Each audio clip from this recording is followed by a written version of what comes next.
You look at the offer letter. $50,000 a year. It sounds like a real number. It sounds like a grown-up salary. Maybe you remember when your parents made that much, and it seemed like enough to buy a house, 2 cars, and take a vacation every summer. So you take the job. You do the work. But 6 months later, you are sitting at your kitchen table looking at your bank app, and you realize something isn't right. You are working 40 hours a week, but your savings account isn't moving. You aren't buying fancy clothes. You aren't going to expensive restaurants. You are just living. And yet, the money is gone before the month is over. If this sounds familiar, please hit the like button and let's keep going. We need to talk about why $50,000 feels so tight today. We aren't going to talk about charts or complex economic theories. We're just going to follow the money and see where it actually goes. When you earn $50,000 a year, that is your gross pay. That is the number on the paper. But that is not the money you get to spend. Before you ever see a dime, the government takes its share. You have federal taxes, state taxes, Social Security, and Medicare. If you're lucky enough to have health insurance through your job, a piece comes out for that too. Maybe you put a tiny bit into a retirement account because you're told you have to.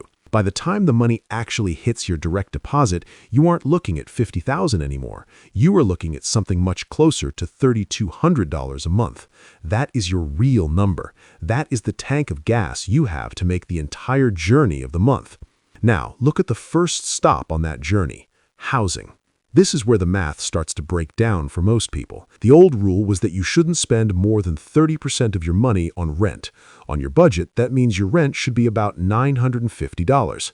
In most cities, and even in many small towns, finding a safe, clean apartment for $950 is almost impossible. The reality is that you are probably paying closer to $1,500, maybe more. Right there, half of your take-home pay is gone. It vanished just to give you a place to sleep and a place to keep your things. You haven't eaten a single meal yet. You haven't turned on the lights. You just have a roof. The next stop is getting to work. Unless you live in a city with amazing trains or buses, you probably need a car. And cars are expensive. It isn't just the car payment, which has gone up because interest rates are up. It is the insurance, it is the gas, it is the repairs. A decent car payment plus insurance and a tank of gas every week can easily eat up another $600. So now, between your apartment and your car, you have spent over $2,000. You have roughly $1,000 left. That sounds like a decent amount of money until you remember that you are a human being who needs to eat. Groceries are the expense that sneaks up on everyone. You used to be able to fill a cart for $100. Now you walk out with 2 bags and spend $80. If you spend just $100 a week on food, and that is being very careful, cooking at home, not buying expensive cuts of meat, that is another $400 gone.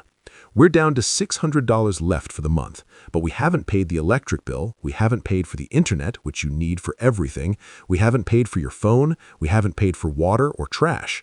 Combine all those utilities and you are looking at another $250. Now you have $350 left. This is your margin. This is your breathing room. This is supposed to cover clothes, toiletries, haircuts, gifts for birthdays, and maybe a streaming service to watch a movie on the weekend. Here's the problem. Life is not a spreadsheet. Life is messy. $350 of breathing room works fine if nothing ever goes wrong, but things always go wrong.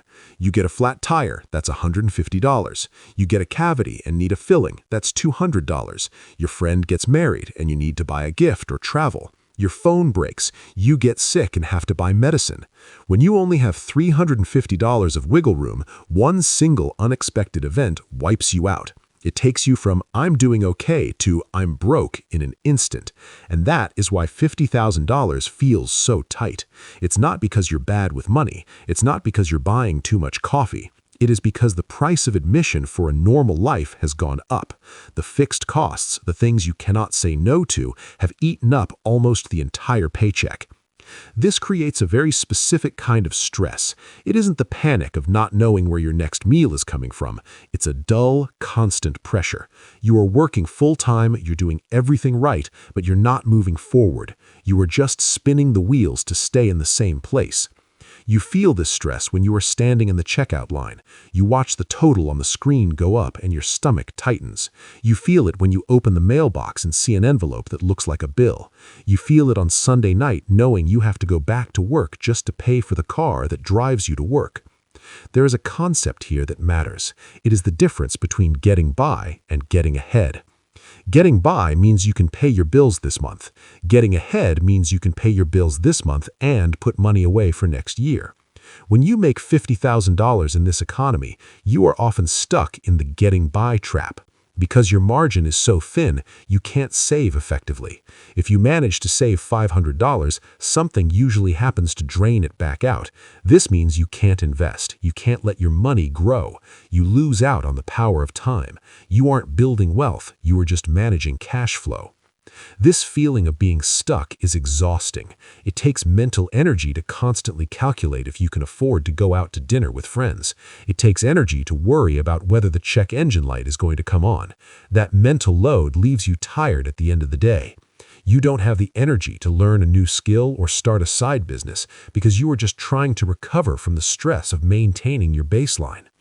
It also changes how you see the future. $50,000 used to be a stepping stone. You would make that for a few years, save up, buy a starter home, and move up.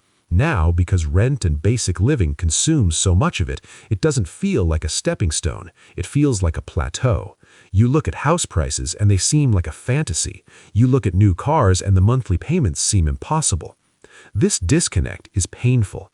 You were told that if you went to school, got a job, and worked hard, you would be comfortable. You were doing your part of the deal, but the economy isn't holding up its end. The cost of the basics has risen much faster than the number on your paycheck. Healthcare costs more, education costs more, housing costs much more.